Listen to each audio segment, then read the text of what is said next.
تكن آياتي تتلى عليكم فكنتم بها تكذبون قالوا ربنا غلبت علينا شقوتنا وكنا قوما ضالين ربنا أخرجنا منها فإن عدنا فإنا ظالمون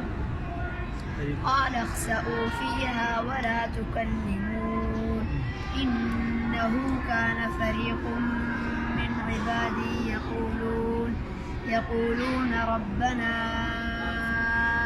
آمنا فاغفر لنا وارحمنا وأنت خير الراحمين فاتخذتموهم سخريا حتى أنسوكم ذكري وكنتم منهم تضحكون إني جزيتهم اليوم بما صبروا أنهم هم الفائزون قال كم لبثتم في الأرض عدد سنين قالوا لبثنا يوما أو بعض يوم فاسأل العالمين